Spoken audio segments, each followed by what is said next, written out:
அன்புக்குரியவர்களே, நாம் சில சமயம் சோர்ந்து போகிறோம். நம்முடைய வேண்டுதல்கள் மலை போல் உயர்ந்து நிற்கின்றன.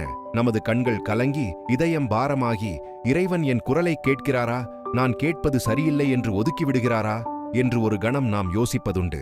ஆனால் இயேசு கிறிஸ்து இங்கே நமக்கு ஒரு ஆழமான, இதயம் உருகும் உண்மையைச் சொல்கிறார்.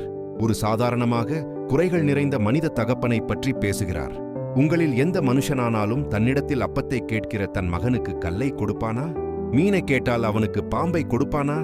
ஒரு குழந்தை பசியோடு கையை நீட்டி, அப்பா எனக்கு அப்பம் வேண்டும் என்று கேட்கும்போது கல்லை கொடுக்கும் தந்தை உலகத்தில் உண்டோ? ஒரு குழந்தை ஆசையோடு மீன் வேண்டும் என்று கேட்கும்போது பாம்பை அதன் கையில் கொடுத்து அந்த குழந்தையின் உயிரை பறிக்கும் கொடிய தகப்பன் உண்டோ? இல்லை, இல்லை, ஒருபோதும் இல்லை.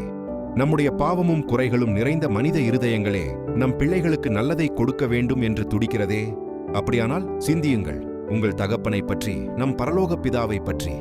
ஆகையால் பொல்லாதவர்களாகிய நீங்கள் உங்கள் பிள்ளைகளுக்கு நல்ல ஈவுகளை கொடுக்க அறிந்திருக்கும்போது பரலோகத்தில் இருக்கிற உங்கள் பிதா தம்மிடத்தில் வேண்டிக் கொள்ளுகிறவர்களுக்கு நன்மையானவைகளை கொடுப்பது அதிக நிச்சயமல்லவா?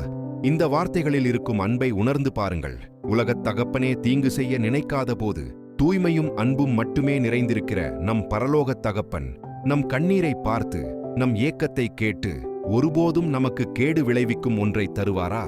அவர் பரலோக பிதாவாக இருப்பதால் நாம் கேட்பதை விட மிகுதியான நன்மைகளையே நமக்கு கொடுப்பார். உங்கள் கவலைகளை அவர் மீது போடுங்கள். உங்கள் தேவைகளுக்காக கேளுங்கள். ஏனென்றால் நீங்கள் கேட்டாலும் கேட்காவிட்டாலும் உங்களுக்கு நன்மையையே செய்ய காத்திருக்கும் ஒரு தகப்பன் உங்களுக்கு இருக்கிறார். நீங்கள் கேட்கும் அப்பத்தை விட அவர் கொடுக்கும் ஆசீர்வாதம் மிக மிகச் சிறந்தது. அது வெறும் அப்பம் அல்ல, அது நன்மையான ஈவுகள். தைரியமாயிருங்கள், கேளுங்கள்.